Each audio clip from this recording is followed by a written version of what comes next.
that requires this level of treatment? Wrong to our royal Name family. them. Name them. Awful lot wrong to us. Read the papers. No, I won't read the papers. You name one. You're in defence of it, so name one. I'm in defence of it because I personally think that the woman is manipulative. On what basis? Do you have an act that she has done that's been manipulative that you can recall? The very acts and the things that she said, she has been proven a pathological liar, and it's a proven fact. So this is my concern. There's nothing ever specific. Not liking somebody. No, it's fine to not like somebody, but it's baseless. You can keep it's talking. Baseless. Hang on. Listen, I understand. I do understand. You're going to get to a stalemate here. Exactly. You don't like her, and you can't see the reasons why she doesn't like her. I'd love anyone to give me any reason why. Is there any? Well, you do in a sense because you've got to justify it. But it's just that the papers have told you that she's a bad person. Is that it? No, I know it was my own personal opinion of when I saw it. And you keep on about the woman of colour. I can tell you now, and look you straight in the eye, I didn't think she was a woman of colour. I just thought she was an extremely attractive woman. Basically, she got Mexican, Spanish, Puerto Rican. I didn't think she was a woman of colour. I don't think anybody in this country actually even took that in. I thought she was beautiful. She seemed intelligent. I watched the wedding. I thought it was all wonderful. And as I've said before, when she came on with the Fab Four, and I said to my secretary, and I'm repeating this, I know, but I said, this is a breath of fresh air. Do you see me? Do you see me as a black man? Sorry? Do you see me here as a black man? I just think of you as an irritating man. Well, no, but do you see me though? I don't think. Do you see me? Sir? Do you see me here? Do you see me? And you can observe that I have black skin, so you've observed that. What's the point?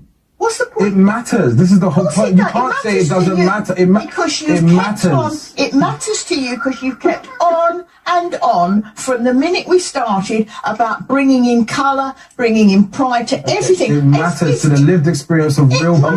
When they tell you it matters, you have a choice to respond or not. When they tell you it matters, you have a choice to respond or not. So that matters to me. But I don't ask, do you see me? Do you see me? Because I'm old. No, but how can you not see? I can't ignore the fact that you're of a different generation to me. I can't ignore that fact and then speak to you as if it doesn't matter. I don't judge people. Matters. I don't judge people by their colour. You just miss me. But I think green. I care what comes out of their mouth, and I don't like what comes out of your mouth. I asked you to quote a thing that came out of her mouth. Is it not? In a recent episode of The Jeremy Vine Show, a significant and heated discussion unfolded between businesswoman Tina Knight and diversity advocate Marvyn Harrison concerning Meghan Markle's role within the British royal family.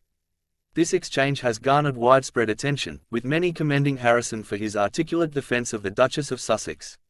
In this video, we'll delve into the key moments of their debate, analyze the arguments presented, and explore the broader implications of their discussion. The Jeremy Vine Show, airing on Channel 5 since 2018, is renowned for its dynamic discussions on current affairs, featuring a diverse panel of guests. Regular contributors include Tina Knight, a businesswoman who has appeared in multiple episodes, and Marvyn Harrison, a diversity advocate and founder of Dope Black Dads, who has also been a frequent guest. The show provides a platform for robust debates on pressing issues, reflecting a wide array of perspectives. The discussion between Tina Knight and Marvyn Harrison quickly escalated into a passionate exchange, with Knight taking a critical stance against Meghan Markle while Harrison firmly defended her. Knight argued that Meghan had brought unnecessary controversy to the royal family and that her actions reflected a lack of respect for the institution. She suggested that Meghan and Harry's decision to step back from royal duties was a betrayal of the monarchy, portraying Meghan as someone who wanted the privileges of royalty without the responsibilities. In her view, Meghan's public statements, including her allegations of mistreatment, had damaged the monarchy's reputation and divided public opinion. Marvyn Harrison, however, countered this argument with a well-articulated defense of Meghan. He pointed out the relentless media scrutiny she has faced, much of which is rooted in racial and gender biases. Harrison emphasized that Meghan was not just dealing with the usual pressures of royal life but also with a deeply ingrained system that resisted change and diversity. He highlighted the hypocrisy in how Meghan was treated compared to other royal figures, noting that many of the criticisms against her, whether about protocol, privacy, or work ethic, were exaggerated or completely unfair. Harrison passionately argued that Meghan's departure from royal life was not about rejecting duty but about protecting her mental health and that of her family. As the debate progressed, Knight appeared increasingly frustrated as Harrison systematically dismantled her points with facts and real-life examples. He referenced the historical mistreatment of women who marry into the royal family, citing Princess Diana as a prime example of how the institution and the press have a pattern of targeting independent and outspoken women. The audience reaction was telling. Many viewers took to social media to praise Harrison's eloquence, calling out Knight for relying on outdated and biased narratives. The debate underscored the stark divide in public opinion on Meghan Markle, highlighting how race, tradition, and media influence continue to shape the discourse around the royal family. 1. Tina Knight's perspective. Knight argued that Meghan's decisions have brought unnecessary controversy to the royal family. She questioned Meghan's commitment to royal duties and her willingness to conform to established protocols. 2. Marvyn Harrison's counterpoints. Harrison emphasized the systemic challenges and biases that Meghan has encountered, both from the media and within the institution. He highlighted the importance of empathy and understanding, pointing out the unique pressures faced by Meghan as a biracial woman in the public eye.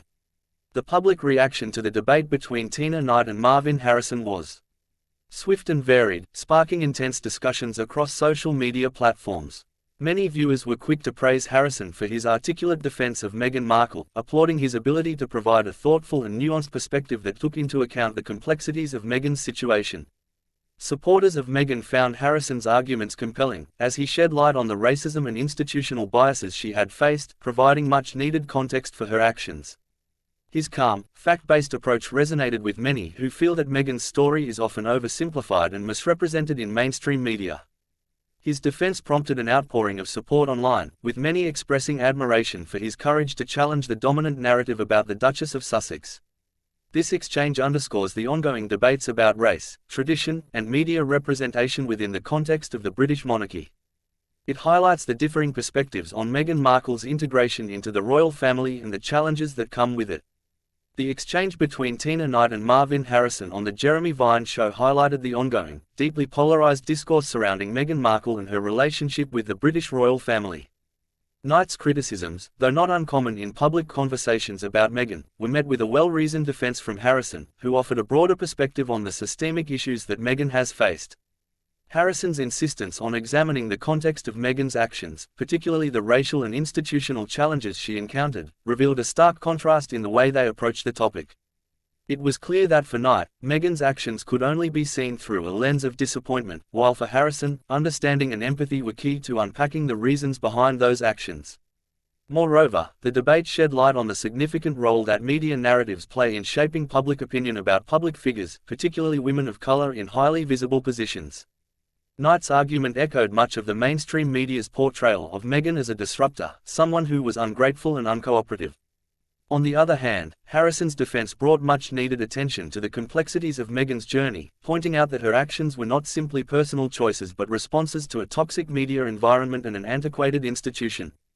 This contrast between perspectives is reflective of the broader, ongoing conversation in the UK and beyond about race, privilege, and the evolution of the monarchy. In the end, this debate serves as an important reminder of the necessity of having open and honest conversations about race, privilege, and institutional bias, especially when discussing public figures who are often scrutinized under a microscope. Harrison's thoughtful and measured response to Knight's criticisms not only provided a nuanced take on Meghan Markle's situation but also challenged the mainstream narratives that continue to paint her in a negative light. While the debate didn't resolve the divided opinions on Meghan, it certainly opened up space for more balanced and informed discussions, encouraging viewers to consider the deeper layers of Meghan's story rather than resorting to simplistic, one-sided judgments.